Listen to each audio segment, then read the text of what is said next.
Settings. Save.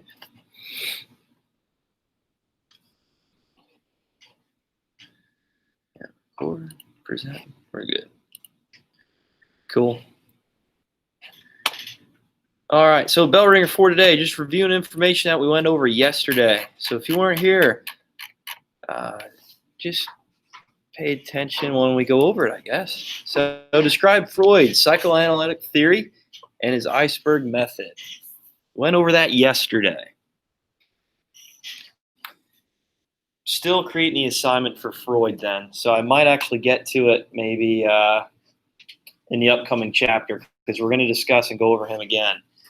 So that assignment's pretty cool. You'll get to analyze a song and try to break it down with this psychoanalytic theory. Just try to keep it G-rated though. TC. Nickelback. All right, so describe Freud's psychoanalytic theory and his iceberg method. Psychodynamic theory as well. Right? Okay. See if we're presenting yet. Should be. Yep, we're good. It's open. Yep. Awesome.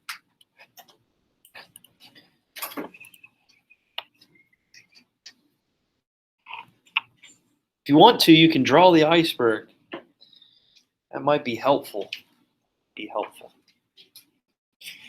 I probably will, so I will.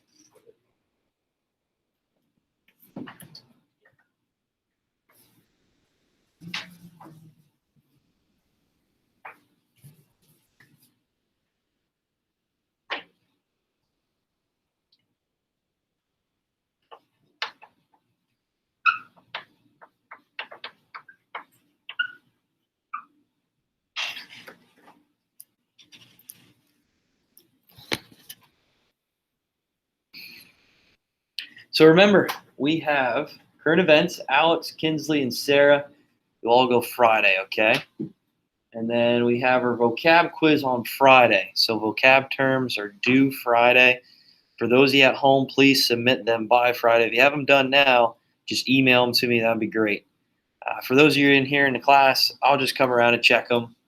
That's the easiest way to do it. So but those of you at home, again, Friday's the due date. So if you email me over the weekend with these terms, sorry, you won't get credit.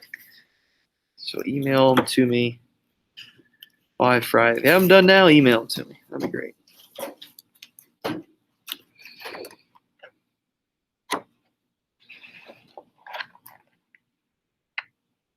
do you think, Rooster? Would you want to work in the breaker? Maybe. Oh my gosh. What's that? You're built different. That's funny. So that story didn't scare you too much, the breaker voice. You're like, whatever.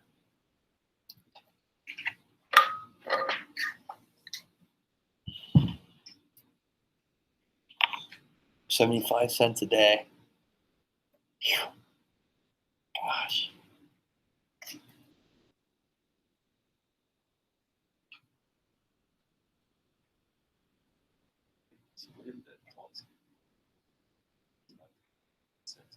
What's up? A little bit more, not much. A little bit more, not much more. I'd say maybe close to. What's that? Sorry, do I have to do the bell from yesterday? I don't think we had one yesterday. You did. Did we, Rebecca? No, yeah, we didn't have one. Yep. For this one, it might be tough just because you weren't here yesterday, but just stay tuned what we go over. I mean, you could probably look it up too. I watched it. Oh, I that's did true. everything. Oh, there you go. Nice. That's what you're supposed to do. That's what I like to hear, Lily. You think Serena would have done that? No. All right, I'll give you a little bit more time to finish up here, and we'll go over it. You see the iceberg when I was drawing up on the chalkboard? Kinda. I'll move it over then. It's just tough. Whenever I disconnect it from the dongle, I lose connection. I just kind of like. Oh, I got you. You can get my view. Ooh. Bad one, huh?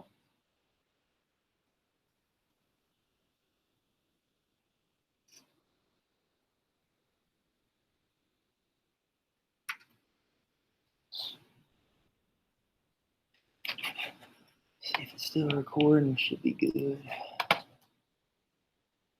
Yeah, we're doing well.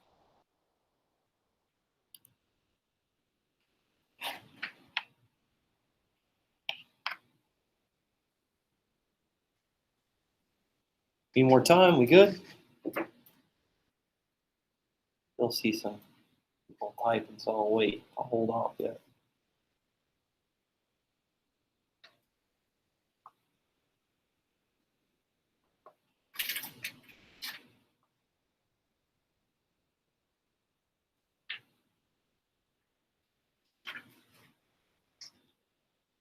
All right, so let's go over this real quick. Freud's psychoanalytic theory. So what is it? What is it? TC?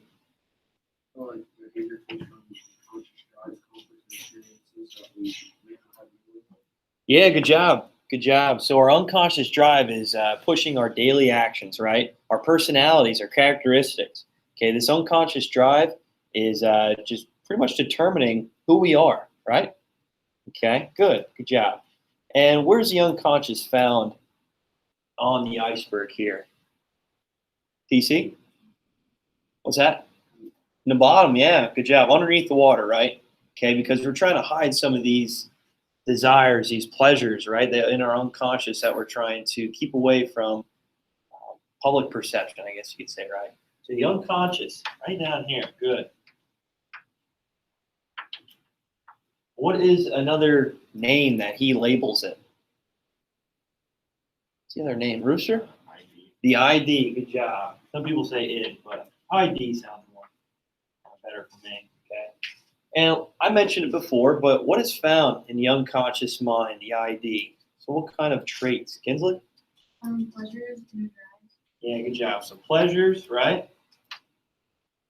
Inner drives. Okay. Good job. What else? I kind of label like the secrets that we try to hide from people, right? So secrets, right? Our inner feelings that we're trying to make sure that isn't present for people to actually see. Yeah. Nina, have some? Or are you fixing your glasses? Oh, okay. I thought you had your hand up. Sorry. So the unconscious, the ID, deep underneath the water, we're trying to hide this from the public perception. But Freud says that this unconscious mind, this ID, is actually driving us to complete our daily tasks. This is what creates our own characteristic, our personality traits. Okay? That's why it's seen underneath the water. Okay, good. Next one. Tiny sliver, but it's partially underwater, very little. And then there's some that is above the water, showing that it is present to public perception, present to other people. What is that? What is that? Rooster's like, I think yeah, go ahead. Yeah, the superego. Good job. Superego. Good. Superego. And what part of the conscious mind is that?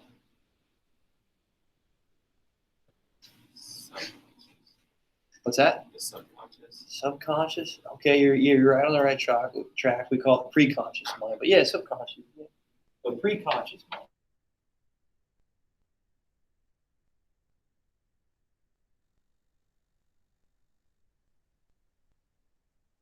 Here. Maria, go ahead. Yeah, good morals, right?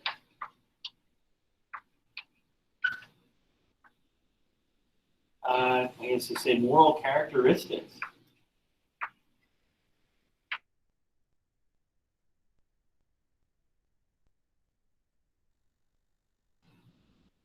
I guess that's what we can keep it at. All right, so when Freud describes this superego and the ID, how does he relate it? How does he use, or someone comes up with an example of it? The one I gave yesterday. What does he relate the superego to?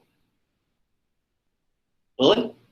Like the angel on the shoulder. Yeah, good job, right? The angel on the shoulder. So I just draw like a halo, angel on the shoulder.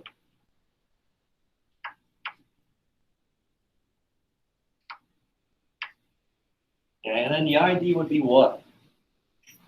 What would the ID be? Alex?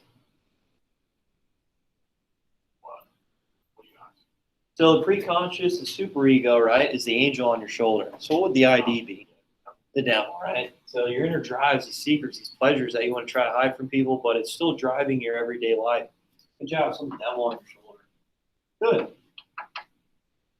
All right, so the superego tries to keep the ID, the unconscious mind, in check. All right, constantly, our preconscious mind is telling us, hey, this is what we need to do. This is some characteristics or personalities we need to try to deliver to people to show that we are in good moral character. Okay, this is like the golden rule, right? This is our idea of trying to fit this perfect society, this good moral character. Does that make sense, guys? So that's why you can see it partially underwater and above. We do present good moral characteristics a lot of the time, but for the most part, we don't, right? We often don't show or express these characteristics a lot because maybe we don't like everybody, right? Maybe we're having a bad day, right? Maybe there's something in our unconscious mind that's driving us not to be this good moral person every single day. All right, and then finally, what's the last one? That's right above the water here. Right above the water. This is us, right? This is who we present for our daily, or our personality, our characteristics. What makes us? What is the last one here? What is the last one? Go ahead, Alex. Our ego. The ego. Yep, good job. Ego. The villain, Guardians of the Galaxy. So ego. And what part of the conscious mind is that? Maria? It's our conscious, right? Our conscious mind. Okay, good. Okay, so that's what we present every single day to everybody. That's our personality, our characteristics, our ego. Okay, good. So our ego is us. Superego, angel on our shoulder, right? Trying to tell us how to be good moral citizens, good moral people. The devil on our shoulder, the ID, this unconscious mind is the devil. Our inner pleasures, our inner secrets, our inner drives.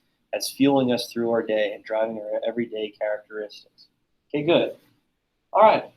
So like I said yesterday with the preconscious mind, okay, this is information that we can bring up, within a second, but we're not consciously thinking of it at the time. So whenever yesterday I asked Gracie what 2 plus 2 is, she said 4. She never thought I'd ever ask that question. She never thought of the number 4 before I asked that question, but she could draw that information pretty quick. And that's why the preconscious mind's under the water just a bit, okay, but it's still presented. You can draw that information quick, and you can access it pretty easily, okay?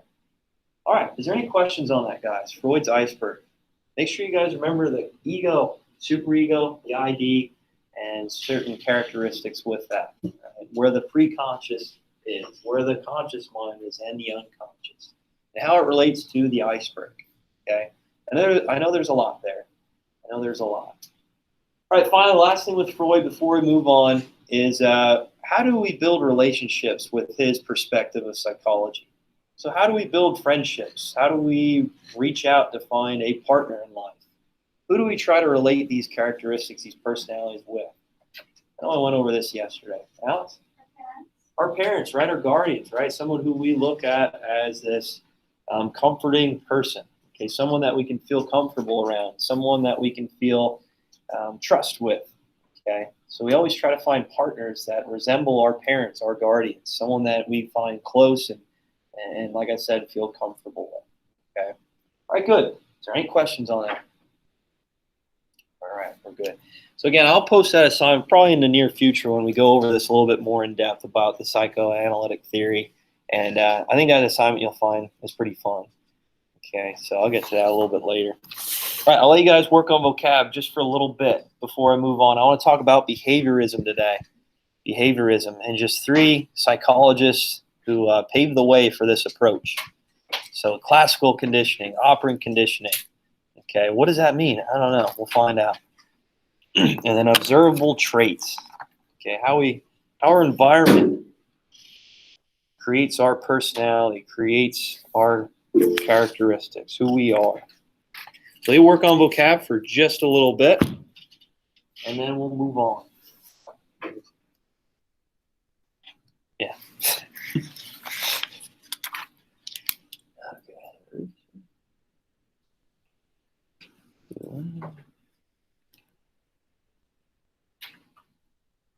What was it? 9:54?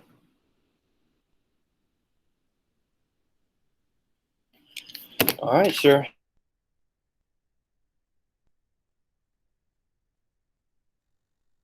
Friday. All right, so those of you at home, please email them to me. If you haven't done now, please do it now. But they're due Friday. I won't accept them any later. For those of you in here, I'll just come around and check them. And the quiz will just be a Google form. I'll put it on Google Classroom for you to complete. Okay? Not too hard. Not too bad. Let's see if we're still presenting. I think we are. Heard a noise earlier. Yeah, we're good.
All right, so let's move on here.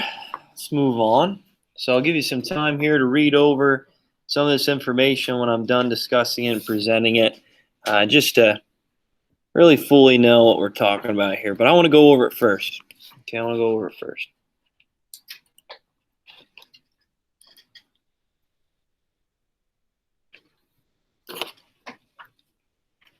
All right, so behaviorism. Real quick, I just want to introduce three psychologists here and how they brought forth this approach to psychology.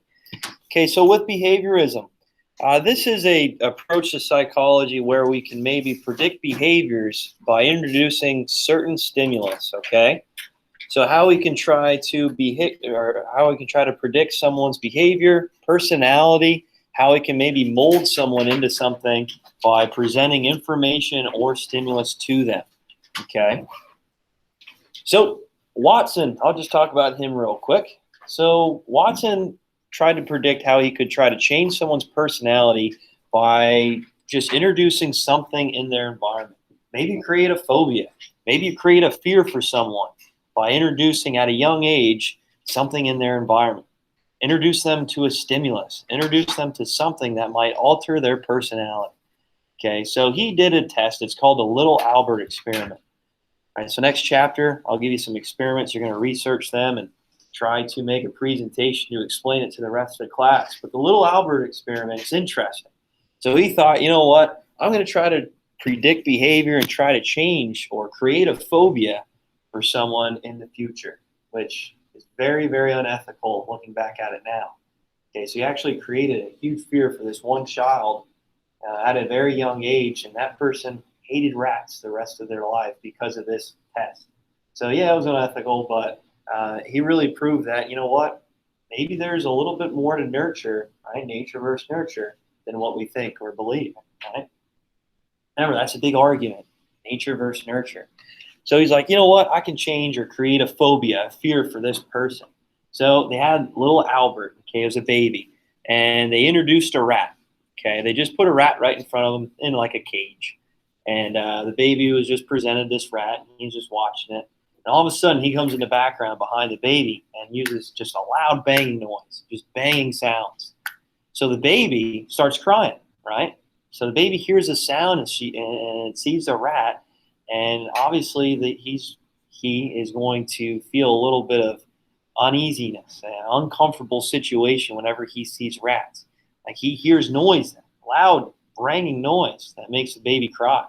So he's adding these sensations to the fear of creating this fear of a rat to Albert, poor little Albert, right? So whenever he sees a rat, all together, he's like, you know what? I hear this ringing noise, this loud crashing noise. Whenever I see a rat, creating a fear or a phobia for me.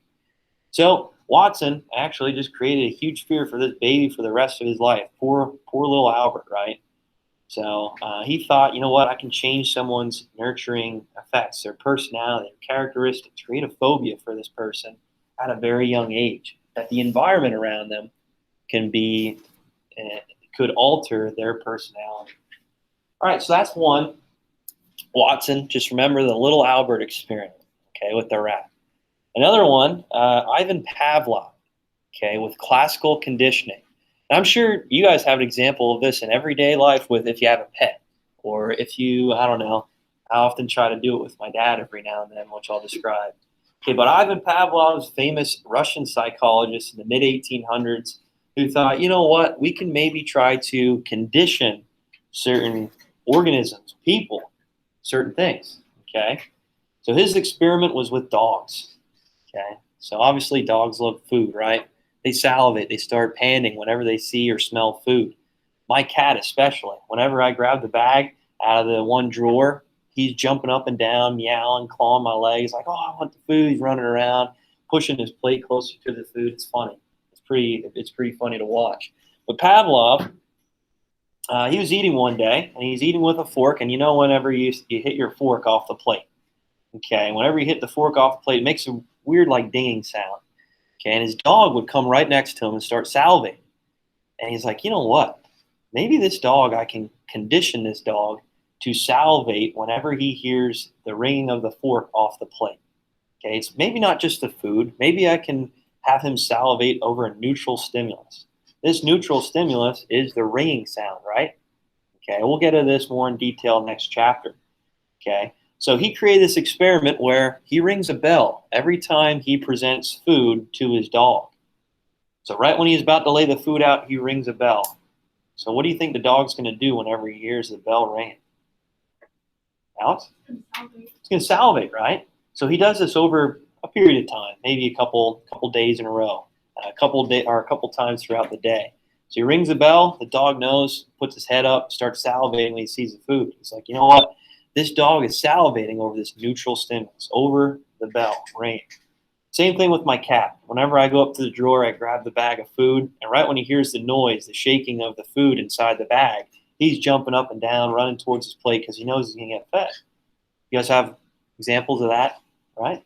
Alex, do you have an example of that at all that you can think of? Same thing with my cats. Anytime I open up the door to get their food or open up their cans, they come running. Or one cat, Jazz, literally climbs up my leg every morning. Really? Or the sound of my alarm that wakes me up. Okay. When they hear that, they know they get fed because that's the first thing I do in the morning. And they all three of them come running to my bedroom. Yep. It's insane. Yeah, you're classical conditioning your cat. You don't even know it. Right?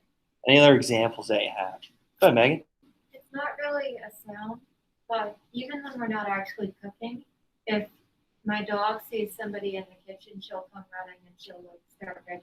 She thinks they're going to. Oh, okay. There you go. Do you guys think you do it in everyday life? when you hear the bell to go to lunch, I get pumped up. I jump up and down. Half the times when I was in high school, I'd sprint down the hallway before the teachers would run out of their classroom. But The bell at Walmart and the bell here sound exactly the same. really? So when I'm at Walmart shopping and I hear the bell, I think I gotta go to class. Really? But I'm shopping, so I can't go to class. Ah, okay. Okay. Like it's weird. Yeah. Yeah, that is funny. Any other examples that you have? Whenever with my dad, whenever I'm watching TV, I know it's just a sound, but whenever he's watching TV, he falls asleep, and I grab the remote real quick, like from his hand when he's asleep, and it's funny, like he sleeps with it in his hand, he's falling over. I just like go over and grab it, and then I like change it to, let's say, WWE or something like that. He can hear it right away. He's like, I'm awake. I can hear it. I can hear it. It's just funny how I can perceive that. It's like, you know what? I'm awake. Give me that back. I don't want to watch this wrestling stuff. Like, okay. All right, the last one, B.F. Skinner. Okay, B.F. Skinner is a famous psychologist in the 1940s. Okay, and he thought he could operant condition rats. Okay, by reinforcement. Okay, so make sure you guys remember that reinforcement. Is there positive reinforcement, Rooster? Yeah, what do you think a positive reinforcement would be for, let's say, a dog or a cat or an animal? Yeah. Yeah, exactly. Food, right? That's exactly what Skinner uses for these rats. Okay, so he actually puts them in a cage, and he has the rat kind of go towards the food area. And in order to get the food, the rat has to push against the lever. Once he pushes against the lever, food drops, rat picks it up and eats it. Okay, so he thought, you know what, maybe I can try to predict behavior by reinforcing it. And maybe including some reinforcement into this experiment to show that, you know, this works. What do you think a negative reinforcement would be or something? Let's say you do something wrong when you're little. What would happen? I'd always get the wooden spoon. You guys ever hear the wooden spoon? It sucked. I always get smacked with it and everything. Oh, it'd be terrible. It'd be terrible. I should report my mom for that now. What do you think? Alex, what do you have? What are you going to say? I was just going to say you already said everything I was going to say. All right, yeah. So the wooden spoon is spanking the belt, right? Ooh, the wretched belt. Whatever it might be. TC, what was your negative reinforcement when you were little? A spanking. Uh-oh. Uh-oh. Look out. Look out. Oh. Yeah, or just getting yelled at. I just hate getting yelled at. I hate disappointing my parents. That's what I hated at the time. That was negative reinforcement. Whenever you give me the look, oh, geez. Or the countdown. My mom would just be 1, 2. And then when she gets to 3, she gets the wooden spoon. When I got older, though, I'm like, bring it on. Bring it on. See what you got. Yeah, have at it. Hack away. But for B.F. Skinner, his negative reinforcement would just be introducing electrical shock to the cage. I know it's still like, oh, these poor rats getting electrocuted when they're walking to the opposite side of the cage. So whenever the rat would just walk to the opposite side of the cage, he would just introduce electrical shock. So that would push the rat to the other side, hitting the lever, the food would drop down. So he's like, you know what? I can teach these rats to stay to one side of the cage. And whenever they want food, they stay to one side and push the lever for positive reinforcement for food. Okay. So that's what behaviorism is. You're introducing some sort of stimulus. You're introducing some sort of reinforcement. Observable events, your environment is all dependent on how you grow and how you develop. Does that make sense, guys? I know I introduced 3 psychologists there, but those are on your vocab terms, so you should know that. Okay. All right. Got a video here real quick, just explaining that, and then that'll be it for today. Those of you at home, I'll post the video because of copyright. They won't let me post the video if I have that video playing, so I'm going to end the recording now, and then I'll attach it to the post later so you can watch that.